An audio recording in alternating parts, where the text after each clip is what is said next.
Alors, quand on dit extraterrestre, ça me donne quoi comme feeling? Extraterrestre, E.T. Qui connaît le film de E.T. Le petit bout d'extraterrestre, machin, vous vous en souvenez?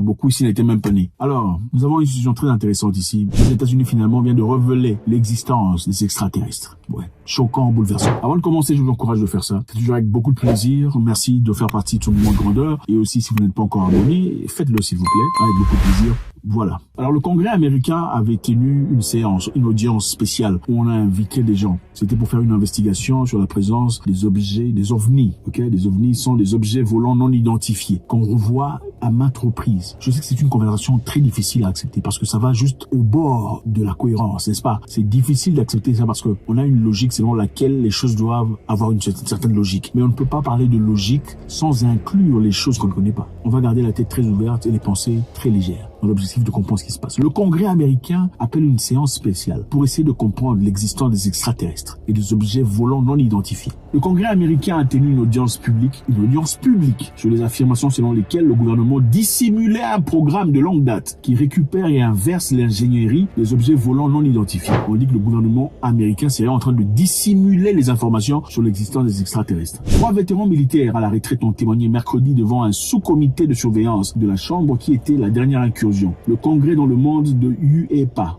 des phénomènes aériens non identifiés. Le terme que le gouvernement américain utilise à la place de OVNI. Bon, on est dans le Congrès américain. Dans le Congrès américain, on parle sous serment. Et parler sous serment veut dire, si vous racontez des bobards, vous pouvez aller en prison pour ça. Quand vous parlez sous serment devant le Congrès américain, vous ne pouvez pas raconter des bêtises. Si vous racontez des bêtises, on peut vous jeter en prison 40 ans, 50 ans. Voilà. Donc ces personnes qui sont en train de parler ici sont en train de parler sous serment devant le Congrès américain. Ils n'ont donc pas le droit à l'erreur. Suivant.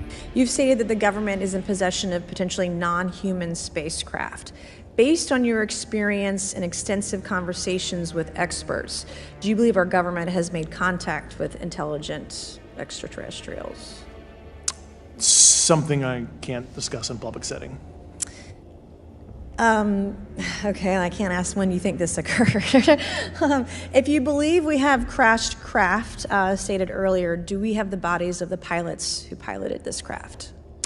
As I've stated publicly already in my News Nation interview, biologics came with some of these recoveries, yeah.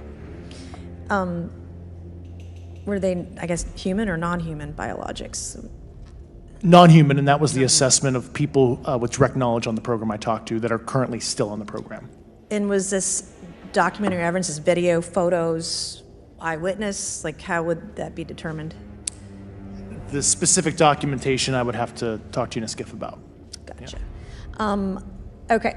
So, and you may or may not be able to answer my last question, and maybe we get into a skiff at the next hearing that we have, but who in the government, either what agency, sub-agency, what contractors, who should be called into the next hearing about UAPs, either in a public setting or even in a private setting? And you probably can't name names, but what agencies or organizations, contractors, et cetera, do we need to call in to get these questions answered, whether it's about funding, what programs are happening, and what's out there? I can give you a specific cooperative and hostile witness list of specific individuals that were in those. And how soon can we get that list? I'm happy to provide that to you after the hearing. Super, thank you, and I yield back.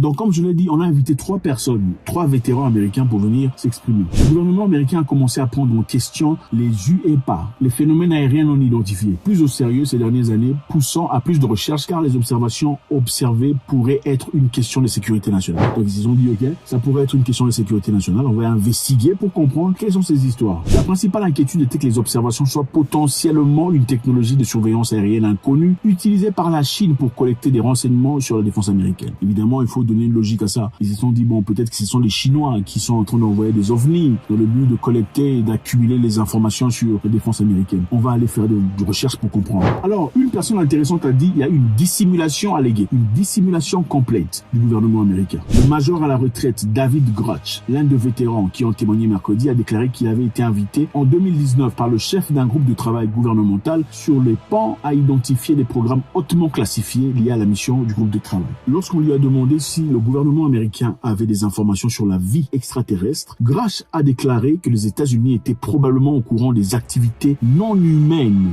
depuis les années 1930. Les États-Unis est probablement au courant des activités non humaines, depuis les années 1930. Incroyable, n'est-ce pas? Le représentant américain Tim Batchett a soutenu l'idée que le gouvernement cachait des informations, déclarant à l'ouverture de l'audience. Le gouvernement cachait des informations, qui comprenaient également le témoignage de 2 anciens officiers de la marine qui ont déclaré avoir été témoins des choses et des dissimulations. Incroyable. Donc, ce monsieur ici, très intéressant, David Grush, a travaillé sur des projets très intéressants, des projets secrets des États-Unis qui consistaient à évaluer, examiner ces ovnis, donc ces objets extraterrestres. Ils ont évalué, observé ces histoires et ont essayé de faire renversement d'ingénierie, reverse engineering, c'est-à-dire essayer de restituer, de recomprendre, de recomposer la structure de ces engins volants, comprendre ce que c'est. Comme on l'a suivi précédemment, on a identifié même sur le plan biologique, dans ces avions, à quelques reprises, il y a eu des corps non humain. Mes amis, on croyait qu'on est en train de raconter des trucs de films. Ça, c'est dans le Congrès américain où on parle sous serment. Tu ne peux pas mentir. Est-ce qu'on est seul sur Terre?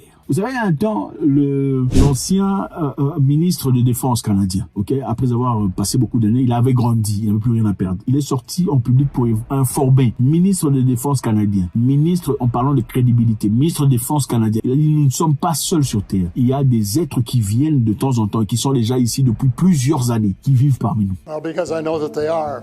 They've been, as a matter of fact, they've been visiting our planet for thousands of years.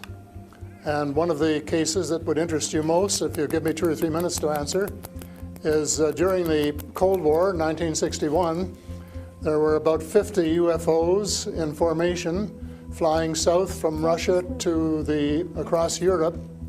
And the Supreme Allied Commander was very concerned and about ready to press the panic button when they turned around and went back over the North Pole. So they decided to do an investigation, and they investigated for 3 years, and they decided that with absolute certainty that 4 different species at least, had been visiting this planet for thousands of years. So we have a long history of UFOs, and of course there's been a lot more activity in the last few decades since we invented the atomic bomb, and they're very concerned about that and the fact that we might use it again. And because the whole cosmos is a unity, and it affects not just us but other people in the cosmos, they're very much afraid that we might be stupid enough to start using atomic weapons again, and this would be very bad for us and for them. On ne peut malheureusement apparemment pas nous donner ces informations, parce que imaginez-vous ce que ça donnerait si on l'affirmait ouvertement, on disait qu'on n'est pas seul. Tu commenceras à douter des gens que tu vois dans le magasin, est-ce que c'est vraiment un humain ou pas, n'est-ce pas? La personne qui te parle dans les rues, c'est vraiment un humain ou pas? C'est intéressant. Mais évidemment, le Pentagone a démenti. Le Pentagone a nié les affirmations de Grush concernant la dissimulation. Dans un communiqué, le porte-parole du département américain de défense, Sue Gore, a déclaré que les enquêteurs n'avaient découvert aucune information vérifiable pour étayer les affirmations selon lesquelles des programmes concernant la possession ou la rétro-ingénierie des matériaux extraterrestres ont existé dans le passé ou existent actuellement. Pourquoi le Pentagone a besoin de venir se justifier? C'est ça la question. Si on raconte des bêtises, des choses qui n'ont pas de sens, pourquoi toi tu vas venir t'expliquer? Tu es le Pentagone après tout. Si c'est des bêtises, tu te tais. Bon, écoutez, ce sont des fous, des malades qui racontent des bêtises, des conspirationnistes, des gens du théorie du complot, c'est n'importe quoi. Mais pourquoi tu dois faire une lettre ouverte pour expliquer que ce n'est pas vrai, à moins que tu ne saches que ça soit autre chose, n'est-ce pas? David Grush a aussi dit qu'il y avait des tactiques violentes par le Pentagone. Grush a déclaré qu'il était devenu un dénonciateur du gouvernement après sa découverte et qu'il avait fait objet de représailles pour s'être manifesté. Au cours de l'audience, le membre du Congrès Tim Batchett a demandé à l'ancien lanceur d'alerte s'il avait connaissance des personnes potentiellement blessées dans le cadre d'efforts pour dissimuler une technologie extraterrestre. À quoi il a répondu oui. Donc il y a eu des gens qui sont déjà venus pour essayer d'expliquer aux gens qu'il y a des technologies extraterrestres qui existent déjà. Vous voyez la technologie, vous vous dites waouh, ce truc-là, ça regarde ton visage, ça connaît déjà, mais vous ne connaissez pas. Comme on le dit déjà, on l'a dit dans le passé, il y aurait beaucoup de technologies qui sont inspirées par les extraterrestres ou des choses pareilles. Ce sont des informations que nous recevons comme c'est vérifiable sur YouTube. Ce n'est pas moi qui le dis. Pour ceux qui, c'est pas moi qui le dis. Vous faites vos propres recherches, vous allez voir. Ça existe partout. Mais malheureusement, l'être humain, généralement, quand c'est un sujet qu'il maîtrise mal, on a tendance à tourner le dos, tourner le visage, regarder ailleurs, parce que voilà, c'est un sujet trop lourd. on croirait que je suis fou. Il faut justement avoir le courage de regarder des sujets qui paraissent fous pour comprendre le monde dans lequel on vit. Donc, ce groupe de personnes, les anciens travailleurs de l'État, dans des projets très intéressants et secrets, viennent aujourd'hui parler sous serment dans le Congrès américain, expliquant qu'il a existé et qu'il existe aujourd'hui des programmes extraterrestres, de rétro-ingénierie pour essayer de comprendre leur fonctionnement. Comme je l'ai dit précédemment, le ministre de la Défense canadien, l'ancien, et la nouvelle, l'actuelle, ont tous déclaré des choses sur les objets non identifiés aériens. On ne sait pas c'est quoi. Est-ce que nous sommes seuls sur cette terre, dans le monde où on vit? Il faut se poser la question. Je pense qu'il est important. Je veux savoir ce que vous en pensez. Est-ce que c'est une réalité? Nous ne sommes pas seuls sur terre. Ou peut-être c'est un jeu des Américains pour essayer de dissimuler quelque chose de plus grand à travers ces discours inouïs. Vous êtes des gens très intelligents. God bless.